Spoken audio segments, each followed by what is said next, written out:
Quando Deus criou este mundo, Deus estabeleceu conceitos e leis. Para que servem os conceitos e leis? Serve exatamente para permitir a existência do ser humano sobre a face da terra. Dentre as diversas leis, Deus estabeleceu no princípio da criação, uma em especial que nós vamos estudar hoje, chamada aí da lei da ação de dar e receber. Como que é essa lei da ação da receber? Para essa lei existir, deve ter um ser na posição de sujeito e um ser na posição de objeto, sendo que a primeira ação sempre vai partir de quem? Do sujeito. Então o sujeito vai fazer o que? O sujeito vai dar para o objeto, que simultaneamente recebendo ele devolve, gerando-se assim uma ação cíclica, e dentro dessa ação cíclica gera-se uma força resultante, que nós chamamos de força para a existência, multiplicação e ação, onde nada no universo existe ou se multiplica sem a ação de dar e receber. Vamos ver exemplos, que isso daqui vai ficar mais claro do que a teoria. Olha lá, por exemplo, dentro de um casal. Dentro do casal tem o esposo na posição de sujeito e a esposa na posição de objeto. A primeira ação deve partir de quem? Do sujeito ou do objeto? Do sujeito. Eu pergunto, o que o esposo como sujeito tem a dar para a esposa? O que o esposo pode dar para a esposa? Amor, carinho, respeito, atenção, fidelidade, flores, chocolate. Eu pergunto, se o esposo dá isso para a esposa, o que ela vai devolver para ele? Ela vai devolver o que? Carinho, gratidão, respeito, fidelidade, compreensão. O que mais? Quando o marido chegar em casa à noite, vai ter ali aquele arrozinho quentinho, sem chumbinho. Eu pergunto, pessoal, esse casal vai se tornar um casal feliz ou infeliz? Naturalmente tende a se tornar um casal feliz. Por que tende a se tornar um casal feliz? Porque existe harmonia dentro da ação de dar e... Eu pergunto, qual vai ser a resultante entre a ação da receber entre esposa e esposa? O que vai vir aqui como a resultante dos dois? Do amor dos dois? Vem o que? Os filhos. Os filhos são uma consequência direta da ação de dar e receber dos seus pais. Agora observe que os pais estão na posição de sujeito perante os filhos, que estão na posição de objeto. Eu pergunto, o que os pais podem dar para os filhos? Tudo. Amor, carinho, atenção, educação. Pessoal, a coisa mais importante que um pai pode dar para o filho são os bons exemplos, porque o filho só vai fazer aquilo que ele vê os pais fazendo. Se o filho vê o pai na cara da mãe, pá! O que ele vai fazer quando tiver sua esposa? Vai fazer exatamente a mesma coisa. Agora, se ele vê um exemplo de amor dentro de sua casa, o que ele vai fazer? Ele tende a fazer também as mesmas coisas. Então, quando os filhos recebem bons exemplos, o que eles vão devolver aos pais? Vão devolver gratidão, respeito, reconhecimento, amor, carinho, atenção. Será que quando o pai estiver velhinho, o filho vai colocar o pai no asilo? Dificilmente vai colocar. Por que não? Porque aprendeu a amar, aprendeu a cuidar, aprendeu a respeitar os seus pais. Observe que isso é uma consequência para a vida, né? Exatamente daquilo que receberam dentro de casa. Observe, não apenas nas relações familiares, mas todas as relações estão sujeitas à lei da ação de dar e receber. Por exemplo, no trabalho tem lá o patrão na posição de sujeito, os empregados na posição de objeto. A primeira ação deve partir de quem? Do sujeito ou do objeto?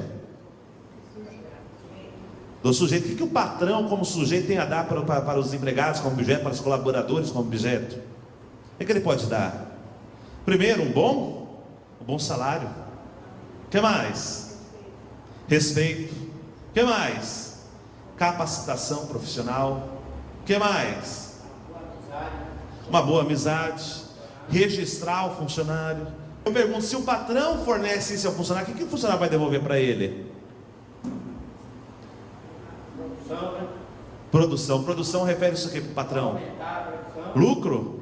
Ou seja, a empresa ela vai crescer, ela vai se desenvolver, vai ter produtividade, vai ter dedicação, responsabilidade, vão cumprir suas metas. Eu pergunto, será que uma empresa daquela falha? Dificilmente ela vai falir. Por que dificilmente? Porque existe harmonia entre a sanidade recebendo de patrão e empregado. Pessoal, observe que aqui nós chegamos a uma questão: qual é a finalidade pela qual Deus criou o ser humano? Por que Deus criou o ser humano? Por que nós estamos aqui? Adriana, para que serve a cadeira? Para sentar. Dona Tatiana, para que serve o relógio? Para ver as horas. Dona Josefa, para que serve o ser humano? O que é mais difícil ficou para mim, né? Pessoal, olha que interessante.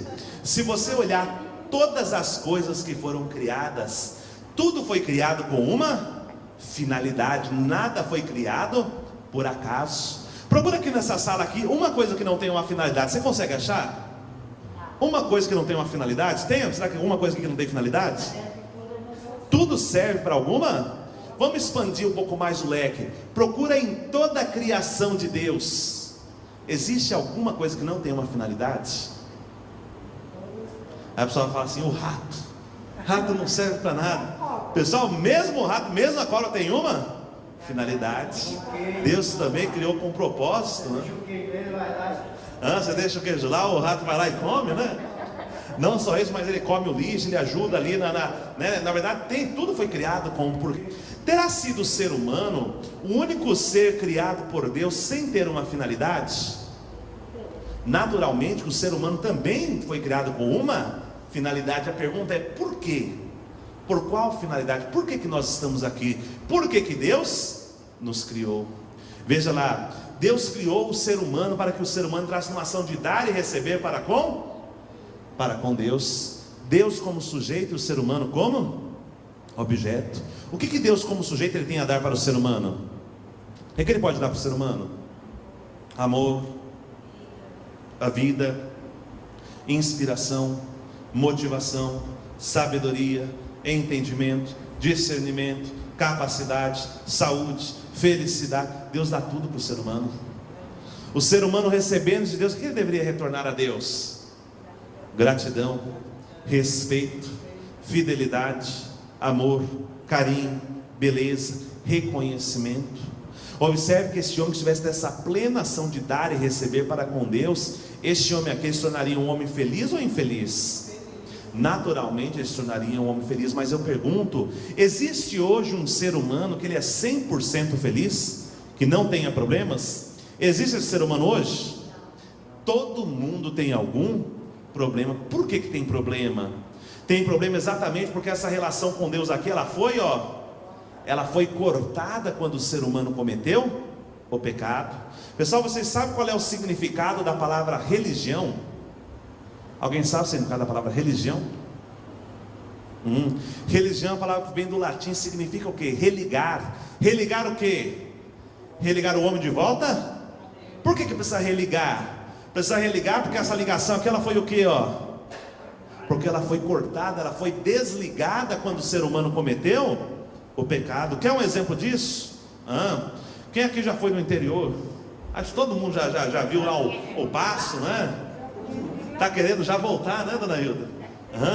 Olha que interessante, pessoal. Se você vai lá no interior, você vê lá no pasto, você deixa a vaca ou o cavalo lá no pasto, né? Eles comem a erva daninha? Come ou não come?